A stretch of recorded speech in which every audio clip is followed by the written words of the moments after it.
Netflix, Amazon Prime. Rien à dire, l'Algérie devrait vraiment créer un partenariat ou signer un partenariat avec Netflix. Hier, le 24 février 2025, il y avait le procès à Montpellier du fameux Doualem, Boualem Naaman. Il a été jugé au tribunal correctionnel de Montpellier. Il a été jugé pour provocation publique et directe non suivie des faits à commettre un crime ou un délit. Boualem Naaman s'est exprimé. Et c'est là la catastrophe.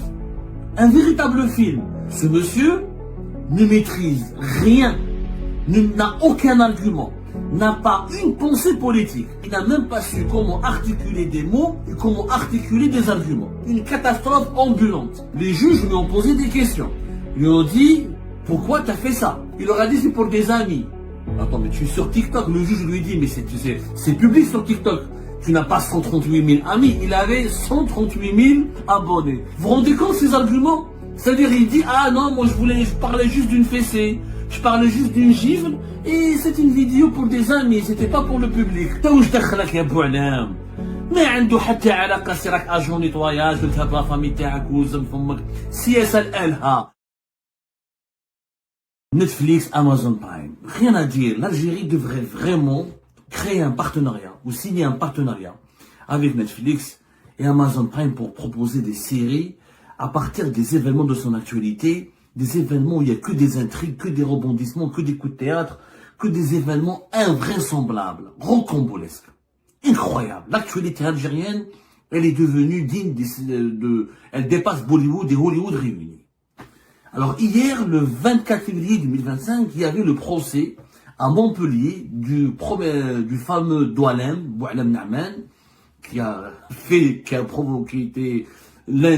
été l'un des épisodes les plus passionnants, les plus tristement passionnés. Voilà, un épisode triste, lugubre. C'était pas un épisode extrêmement, ça nous a fait rire, mais à la fin, ça devrait nous faire pleurer. Boualem Naaman, cet influenceur âgé de 59 ans, qui s'appelait Doualem sur les réseaux sociaux, notamment sur TikTok. Hier, il a été, hier lundi 24 février 2025, il a été jugé au tribunal correctionnel de Montpellier.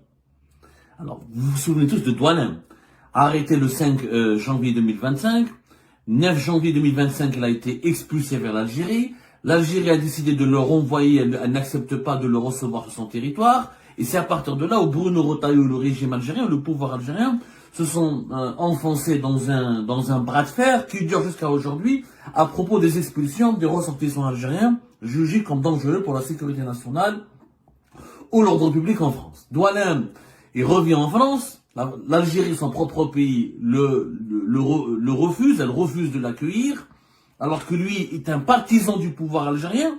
Il passe tout son temps dans ses vidéos sur TikTok à dire tout le bien du monde de Abdelmajid Tebboune, de Saïd Chengheriha, de tous les hauts responsables du pouvoir algérien. Ce pouvoir algérien ne veut pas de lui. Il le renvoie vers la France. Le 11 janvier 2025, l'Algérie, les autorités algériennes, à travers un communiqué du ministère des Affaires étrangères, ils s'expliquent, ils disent que voilà, nous n'avons pas voulu le recueillir sur le territoire national parce qu'il fait l'objet d'une procédure arbitraire et légale et que ni les dispositions de la convention consulaire qui régit les rapports entre la convention consulaire algéro-française de 1974 ni les dispositions de la convention consulaire internationale de Vienne de 1963 n'ont été respectées par le ministère français de l'Intérieur qui a voulu donc comment on appelle ça, qui a voulu appliquer sur Doualem une procédure d'expulsion à caractère d'une urgence absolue, ou une procédure d'expulsion d'une urgence absolue. Donc il y avait une grosse polémique et on a tous parlé de l'affaire Doualem, mais on a tous oublié ce personnage. Qui était vraiment ce Doualem? Ensuite, à son retour, suite à sa deuxième expulsion, parce que Doualem, finalement, il a été expulsé à 2 reprises. Expulsé une première fois par la France, ensuite réexpulsé une deuxième fois par son pays natal, l'Algérie, et ensuite il a été placé dans un centre de rétention administrative dans la région Île-de-France, Il a été libéré finalement le 6 février 2025, puisque la justice française, elle a désavoué plus tard le ministre français de l'Intérieur, Bruno Retailleau, elle a estimé que que le ministère français de l'Intérieur n'a pas respecté le droit français en termes de processus d'expulsion d'un ressortissant étranger. Il a été ensuite indemnisé et on lui a remis une autorisation provisoire pour séjourner sur le territoire français, puisque la préfecture de la région de Montpellier, où habitait, où vivait, où résidait M. Boualem Namen, lui a retiré son titre de séjour. Tchèque-Tchouka, un véritable feuilleton. C'est un cas inédit. Boualem Namen, 59 ans, cet Algérien, a défrayé la chronique, à la fois médiatique, politique et judiciaire, parce qu'il a créé un cas inédit.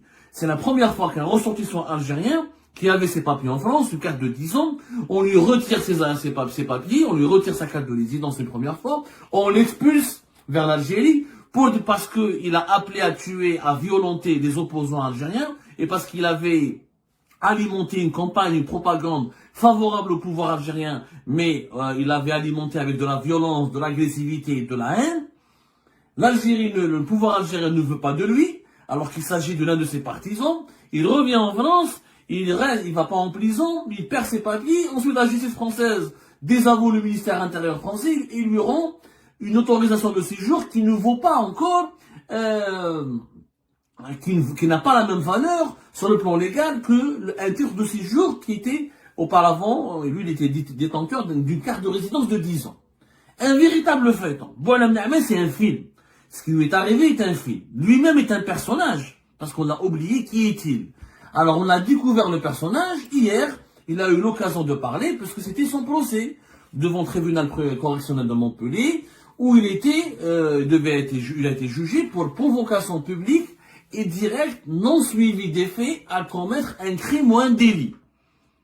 Il n'a pas été jugé pour avoir commis un crime, il a été jugé parce qu'il a provoqué, il a appelé publiquement à commettre un crime ou un délit. Donc il s'est exprimé, il y avait ses avocats, et la victime dans cette affaire, on l'a oublié qu'il y avait une victime, c'était Mohamed Tajadid.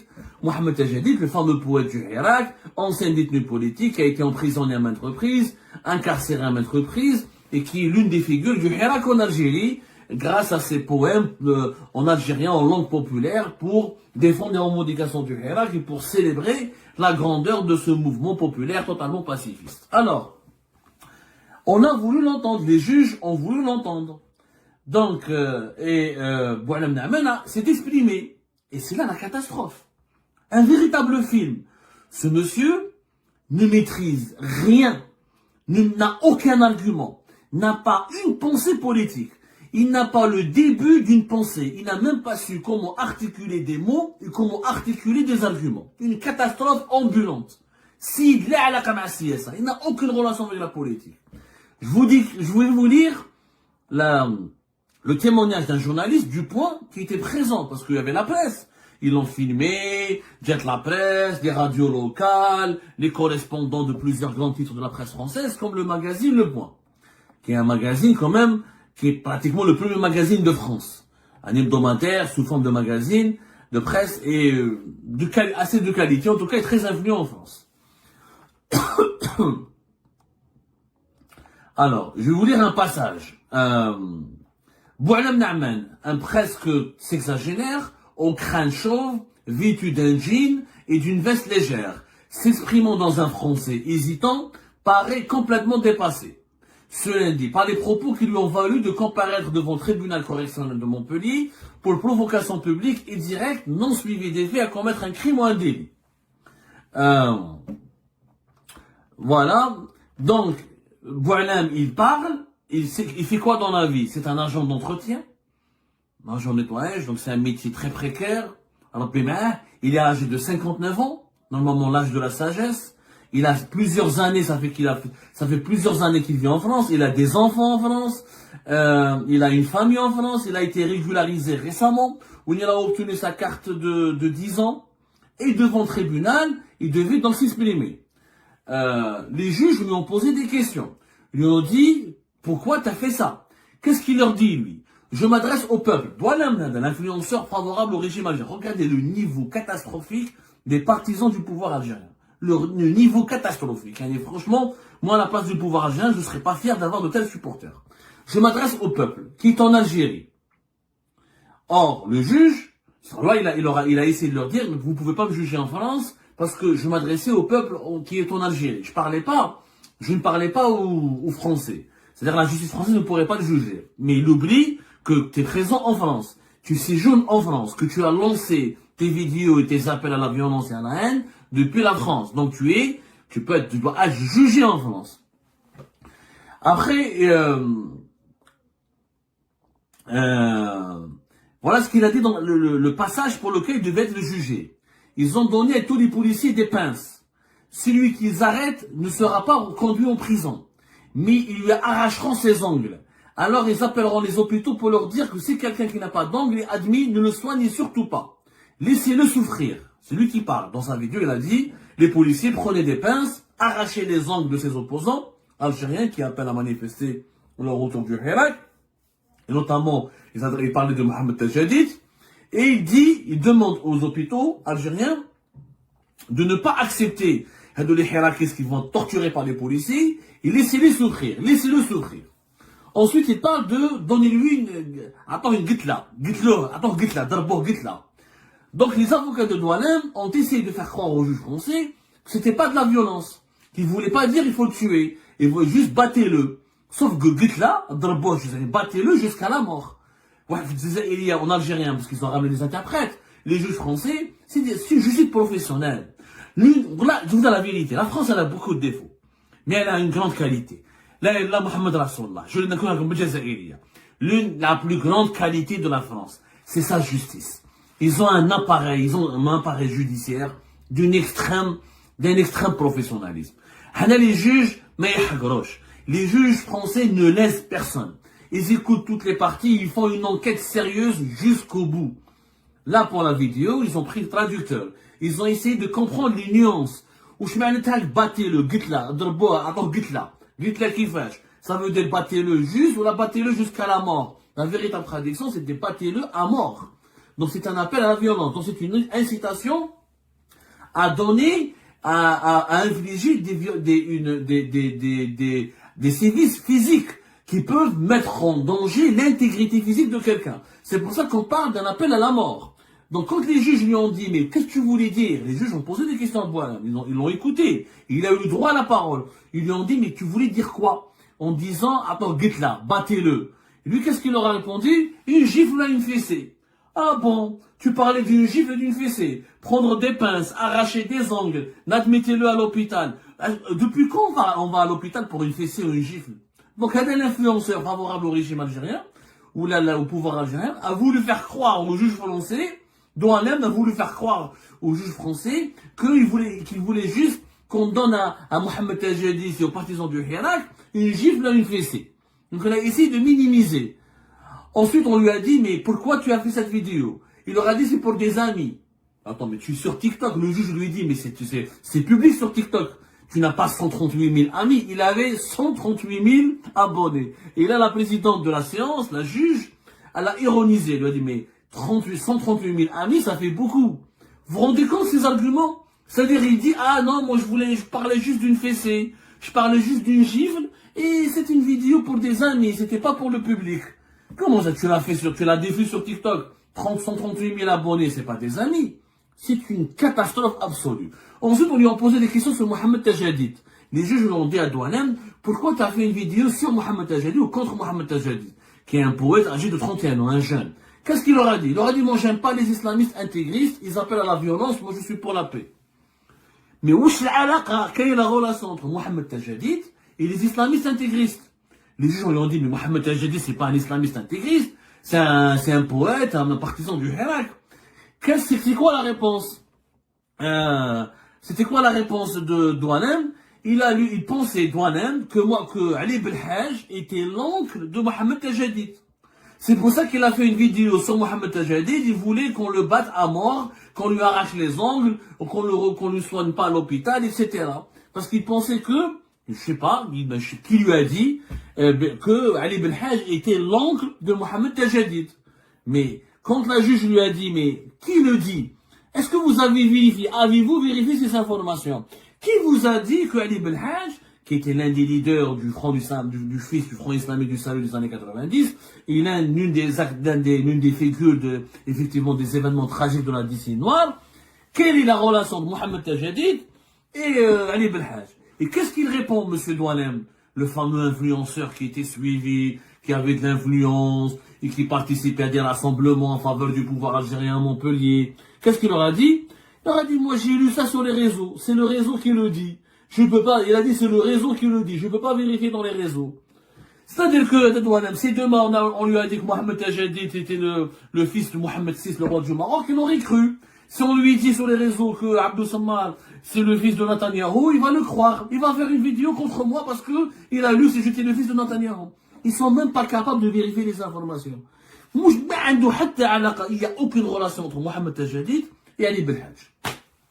Ensuite, qu'est-ce qu'il dit? Il dit, moi, madame la juge, je ne connaissais pas, il bredouille, il était paniqué, je ne savais pas la vérité, j'ai tout fermé, j'ai fermé mon compte TikTok, il est franchement, à 60 ans, je me retrouve là, c'est honteux. C'est honteux, bien sûr que c'est honteux, qu'un gars qui doit être grand-père, au lieu d'éduquer ses petits-enfants, au lieu de s'occuper de sa vie, au lieu d'être un exemple, donner l'exemple, il va sur TikTok, il menace les gens, il raconte n'importe quoi, il pense qu'Ali Belhaj c'est l'oncle de Mohamed Tajadid, il appelle à torturer les hirakistes, il appelle à leur arracher les ongles, mais c'est un niveau catastrophique. C'est catastrophique. Vous imaginez ces gens-là, il était influenceur. Il y a des gens qui le suivaient, il avait 138 000 abonnés. Regardez la médiocrité actuelle dans laquelle nous nageons. Ou la médiocrité qui est devenue un océan, qui a un océan un bourbier, un océan qui a inondé l'Algérie. La médiocrité, elle concerne les opposants comme les partisans du pouvoir algérien. Même les opposants algériens, ils ont le même niveau. Hein. Je vous assure qu'il y a des cyberactivistes, il y a des activistes, il y a des opposants, il y a des mustawa ils propagent des fake news, ils font de la désinformation, ils recourent à l'insulte, à l'injure. C'est ça le niveau politique actuel en Algérie. Il faut dire la vérité. Parce qu'on a fermé les médias indépendants et les médias crédibles. Parce qu'on a condamné et persécuté les journalistes indépendants et crédibles. Parce qu'on a mis en prison, on a interdit à la parole à des personnalités politiques crédibles, comme Mustafa Bouchachi, qui m'a Karim Tabou, qui m'a Fethi Gras, qui m'a Ali Rdili, qui est en prison, qui m'a Mohsen Ben Abbas. Les gens sérieux qui pouvaient faire de la politique, qui élevaient le niveau, qui n'insultaient pas, qui ne faisaient pas des invectives, qui diffamaient pas, qui ne violaient pas la vie privée, qui n'appelaient pas à la violence et à la haine, ont été tous emprisonnés, persécutés, placés sous contrôle judiciaire ou forcés de s'exiler. Il restait qui?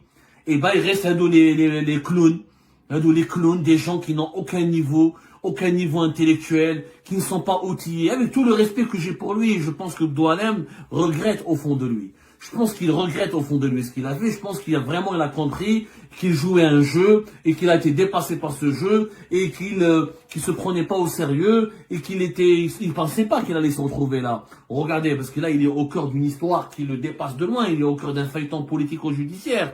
Expulsé de France, réexpulsé d'Algérie, centre de rétention administrative, sans papier. Il a bousillé sa vie. Parce qu'il a été idiot, il a été con, ce gars. C'est pas un méchant. Je suis sûr que pour moi, Doualem Naaman, il était plus con que méchant. Je pense pas que c'est quelqu'un de méchant, etc. Même s'il a eu des affaires en France de trafic de drogue, qui lui ont valu plusieurs séjours en prison, je pense pas qu'il soit méchant. Mais c'est que aujourd'hui en Algérie, n'est pas politicien qui veut, n'est pas influenceur qui veut, n'est pas journaliste qui veut. Il suffit pas d'avoir un compte sur TikTok ou sur Facebook et faire le rigolo, et faire le clown et raconter des blagues et reprendre des fake news et on a des milliers d'abonnés. Ces avocats, bien sûr, ils ont relevé qu'il n'y avait pas de propos antisémites, qu'il n'y avait pas d'appel au meurtre, qu'il n'appelait pas à la mort, qu'il n'était pas un partisan de la violence, c'est quelqu'un qui travaille, qui a un agent de nettoyage, il a un fils en situation de handicap, et il a 2 enfants, son fils est handicapé, au lieu de s'occuper de son fils, il lance un appel à la violence, et il a mis où il fait des rassemblements, parce qu'attention, les juges auraient pu aussi lui parler de sa participation à des rassemblements favorables au pouvoir algérien, où il insulte les Marocains, il insulte les opposants. T'as واش دخلك يا بوعلام؟ ما عنده حتى علاقه، سي راك اجون نيتواياج، قلت لها فامي تاعك وزم فمك. السياسه لأهلها، الصحافه لأهلها. Le journalisme, il a ça. Il faut des formations pour devenir de journaliste. Le politicien, il faut une expérience, il faut un parcours, il faut des expériences, il faut un niveau d'instruction pour faire de la politique. Alors ces avocats, ils ont dit que Boualem, Ami Boualem Hada, ou la Boualem Nahman est victime d'une addiction aux réseaux sociaux. Il est devenu addict aux réseaux sociaux, il faisait des vidéos comme ça, et il s'est pris au jeu, il s'est oublié, il n'a pas fait la différence entre des discussions privées et des discussions sur les réseaux sociaux, il a sombré dans la paranoïa générale. Je vous l'ai dit, Boualem Nahman est aussi victime. Il est victime de quoi? De la propagande médiatique qui nous bombarde, qui intoxique les Algériens et les Algériens depuis 2020. De 2020 à 2024, on a donné les éléments de langage de Boualem Nahman. Ce sont les mêmes éléments de langage des médias étatiques, des médias publics, des médias semi-privés, des médias propagandistes en Algérie, qui diabolisent les opposants, qui propagent les théories du complot, la haine du Maroc, la haine du hirakiste, la haine de l'opposant à l'étranger, la haine de tout ce qui vient de France, la haine de tout ce qui vient de l'étranger, les méfiances, le complotisme, les fake news. On a conditionné, comme il était addict aux réseaux sociaux, Boualem Nahman, il a été formaté par la propagande algérienne. Il a pensé qu'il pouvait servir son pays, aimer son pays, protéger son pays, en devenant un acteur de cette propagande.